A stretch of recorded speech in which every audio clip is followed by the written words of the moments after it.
अस्सलाम वालेकुम एवरीवन, उम्मीद है आप सब खैरियत से होंगे। अच्छा जी, आज हमारा political science CSS PMS lecture series में वेस्टर्न पॉलिटिकल थॉट का लेक्चर नंबर 5 है। आज हम डिस्कस करेंगे थॉमस हॉब को। प्रीवियस लेक्चर्स में हमने डिस्कस किया था मोंटेस्को, मैकियावेली, प्लेटो एंड अरिस्टोटल को। इन 4 फिलोसफर्स को हमने डिस्कस किया। आज बारी है थॉमस हॉब्स की। तो चलिए जी स्टार्ट करते हैं। बेसिकली थॉमस हॉब जो इनका बिलोंग करते थे इंग्लैंड से। वेस्ट फोर्ट में इनकी बर्थ होती है 1588 के अंदर और डेथ का ईयर बताया जाता है 1679। अगर हम बात करें इनकी आइडियोलॉजी की, जो इन्होंने वर्ड्स अपनी ज़बान से कहे हैं, कहते हैं his ideology based on how humans could thrive in harmony bye avoiding fear of societal conflicts. ठीक है, तो अगर हम बात करें थॉमस हॉब्स ने जो ज़्यादा इन्फ्लुएंस लिया अपनी राइटिंग्स में, अपनी फिलॉसफी में, अपनी थ्योरी के लिए, तो वो सारा का सारा इन्फ्लुएंस लिया है इसने इंग्लैंड की सिचुएशन में। क्योंकि इंग्लैंड की जो सिचुएशन थी इनके दौर में बहुत ज़्यादा टमल्चुअस थी, टसल्स चल रहे थे, आपस में वॉर्स चल रही थी। तो सारा के सारा असर ये लेते हैं अपने कंट्री, जो इनका मदरलैंड था, उस वहाँ से ये एक थॉट लेते हैं कि किस तरह से स्टेट को डेवलप होना चाहिए। फिर इन्होंने कुछ राइटिंग्स की हैं जिसमें the elements of law, natural and politics, डीस्यू ऑन द सिटीजन एंड लिव्यथान।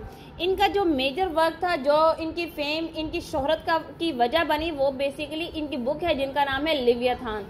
और ये क्वेश्चन अक्सर MCQs में भी आता है कि थॉमस हॉब की लिखी गई सबसे फेमस बुक कौन सी है, तो the right answer is that Leviathan. तो लिव्यथान इसका राइट आंसर है। आगे अगर हम बात करें, इनका जो टोटली जो राइटिंग स्टाइल है वो काफ़ी हद तक मैकियावेली से मिलता जुलता है। थॉमस हॉब जो हैं वो सपोर्ट करते हैं एब्सोल्यूट स्टेट को और ये तकरीबन अपोजिट थ्योरी पेश करते हैं रोसो के। फिर कहते हैं कि the crux is found in Leviathan. इसने इन तमाम चीज़ों का जो क्रक्स है, जो एक खुलासा कर दिया, वो लिव्यथान के अंदर प्रेजेंट किया था। फिर कहते हैं people need to be govern for their own protection, यानी कि वो कहते हैं लोगों को गवर्न करो, उन पे हुकूमत करो, ना कि उन्हें अपना महकूम बनाने के लिए, बल्कि उनके प्रोटेक्शन के लिए। तो कहते हैं कि the real purpose of the government is to protect its message.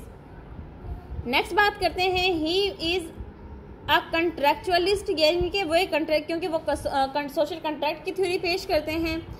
Origin of state is man made not God gifted. वो कहते हैं जो स्टेट है वो इंसान की बनाई हुई है, वो कोई कुदरती चीज़ नहीं है, या फिर वो अल्लाह ताला की तरफ से नहीं बनाई गई।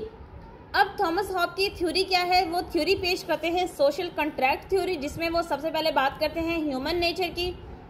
सेकंड नंबर पे बात करते हैं the state of nature. Third पे nature of the contract and the sovereignty of the state. और लास्ट पे बात करते हैं एडवोकेसी ऑफ एब्सोल्यूटिज्म।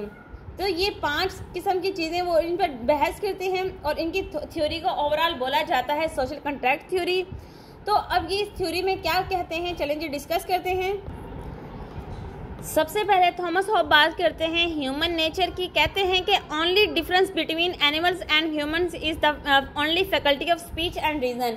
वो कहते हैं कि इंसान और हैवान में सिर्फ इतना फ़र्क है कि इंसान के पास एक बोलने की ताकत है और समझने की, जबकि जानवरों के पास ये ताकत नहीं होती। फिर दूसरी बात वो बात करते हैं ह्यूमन नेचर के बारे में कि man is self centred egoistic. इंसान अनाप्रस्त है, अपनी सेल्फ रिस्पेक्ट की फिक्र करता है और सिर्फ वो अपने सेल्फ स्टीम की बात करता है, और सेल्फ सेंटर्ड यानी कि वो सिर्फ अपने मफाद के लिए लड़ता है। दूसरी बात करता है obsessed bye personal player and desire. उसे सिर्फ अपने प्लेयर एंड डिज़ायर से गर्ज होता है, इसकी वजह से बाकी दुनिया की उन्हें फिक्र बिल्कुल भी नहीं होती। ये ह्यूमन नेचर की बात कर रहा है। फिर कहते हैं कि डिज़ायर फॉर पावर, हर इंसान की डिज़ायर होती है कि वो पावर हासिल करे। और फिर यहाँ पे आके क्या होता है, यहाँ पे कंपटीशन एंड कॉन्फ्लिक्ट्स जन्म लेते हैं और फिर ये अपनी एक्सट्रीम शक्ल इख्तियार कर जाते हैं, और जो कि एक रियल कॉन्फ्लिक्ट या वॉर की शक्ल में सबके सामने नजर आते हैं। When 2 person demand same thing they became enemy. Thomas Hobbes कहते हैं कि जब एक ही चीज़ के लिए 2 लोग लड़ें, या फिर 2 लोगों की पसंद एक चीज़ बन जाए, या फिर 2 लोग एक ही चीज़ की डिमांड करने लगें, तो उससे क्या होगा कि 2 लोगों के आपस में दुश्मनी स्टार्ट हो जाएगी। क्योंकि ना तो वो सेक्रीफाइस करेगा पहला इंसान, ना ही दूसरा इंसान सेक्रीफाइस करेगा। और एंड ऑफ द डे क्या होगा, वो दोनों आपस में एनिमी बन जाएंगे और वहाँ से क्या होगा, एक दुश्मनी का सिलसिला स्टार्ट होगा जो कि नस्ल दर नस्ल चलता रहेगा।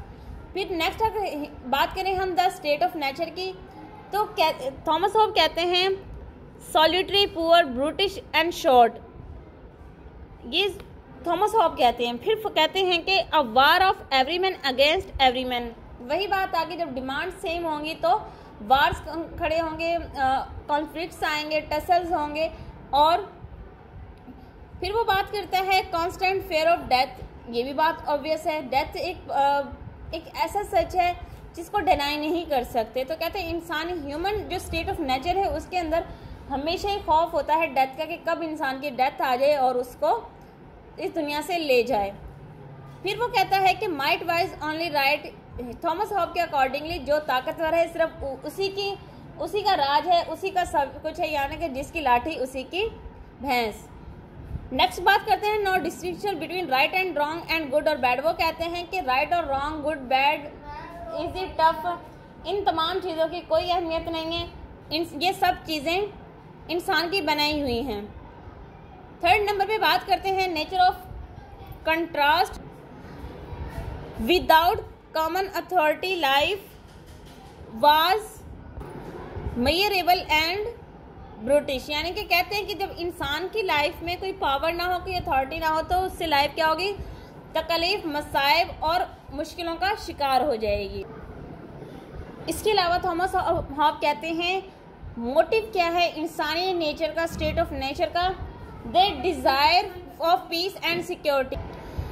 कंट्रैक्ट की बात करता है, contract is social and mutual, people surrender their mutual right natural rights, each with all and all with each, ये उसके अपने वर्ड्स हैं। फिर वो कहता है sovereignty of state, sovereignty of state होनी चाहिए, basic need of the state, in this absence nothing can be maintained. वो कहता है कि जब सॉवरेनिटी नहीं होगी स्टेट में, तमाम के तमाम हालात जो हैं वो बिल्कुल डिज़ायर के अपोजिट होंगे और मेंटेनेंस जो है वो बिल्कुल ख़राब हो जाएगी। It is absolute and irrevocable, unlimited, non transferable and above morality, यानी कि ये सब चीज़ों से अबव होती है। सॉवरेनिटी जो होती है, अगर हम मुस्लिम स्टेट्स की बात करें, मुस्लिम स्टेट्स में सॉवरेनिटी अल्लाह की होती है, और अगर हम वेस्टर्न की बात करें, वेस्टर्न थॉट्स में बात करें, जिस तरह हमने कंपैरेटिव पॉलिटिकल सिस्टम्स को पढ़ा, उनमें सॉवरेनिटी मोस्टली जो थी वो स्टेट की किसको दी गई थी, वो पीपल को दी गई थी। तो सॉवरेनिटी जो है वो ना तो ट्रांसफ़र की जा सकती है, वो अनलिमिटेड होती है, अबव मोरालिटी होती है, इरिवोकेबल होती है और एब्सोल्यूट होती है। आगे बात करते हैं एब्सोल्यूटिज्म की, तो कहते हैं कि he is eyewitness of English civil war, English civil war जो है उसका एरा था, इन्होंने अपनी आंखों से वो तमाम का तमाम पीरियड देखा। अगर हम बात करें सिविल वॉर्स की, तो उसकी एक्चुअल वजह क्या थी, प्रेसिडेंट ने अलाउ कर दिया था पार्लियामेंट को टू ग्रो अप, यानी कि यहाँ पे वो कहते हैं कि सॉवरेनिटी को ख़त्म करके प्रेसिडेंट ने राइट्स अपनी पार्लियामेंट को दे दी थी, जिससे क्या हुआ था, सारा के सारा मामला ख़राब हो गया, सिविल वॉर खड़ी हो गई, और जो उस वक्त के जो हालात थे इंग्लैंड के, वो सारे के सारे क्राइसिस का शिकार हो गए थे। तो थॉमस हॉब कहते हैं to divide sovereignty is to destroy it, यानी कि अगर सॉवरेनिटी को डिवाइड कर देते हैं तो इससे स्टेट के अफेयर्स जो है वो डिस्ट्रॉय हो जाते हैं और सॉवरेनिटी बिल्कुल ख़त्म हो जाती है। इसलिए एक दफ़ा डिसाइड कर लें किसी भी कंट्री के पार्लियामेंट के अंदर, कॉन्स्टिट्यूशन में ये चीज़ ऐड करें कि जिसको भी सॉवरेनिटी देनी है, प्रेसिडेंट को देनी है, पीपल्स को देनी है, या फिर किसी हाकमत आला को देनी है, जिसको भी सॉवरेनिटी दी जाए फिर उसको डिवाइड ना किया जाए। थॉमस हॉब का बस एक यही अपना एक नज़रिया था कि सॉवरेनिटी को डिवाइड नहीं करना चाहिए। तो ये था हमारे थॉमस हॉब के बारे में एक क्विक रिव्यू। हमने चीज़ों को डिस्कस किया, उसकी थ्योरी को देखा, उसके सोशल कॉन्ट्रैक्ट थ्योरी को इन डेप्थ जाके किया। उम्मीद है आपको चीज़ें समझ आ गई होंगी। इंशाल्लाह नेक्स्ट वीडियो लेक्चर मिलेंगे, तब तक अपना ख्याल रखिएगा। जज़ाकल्लाह, अल्लाह हाफिज़।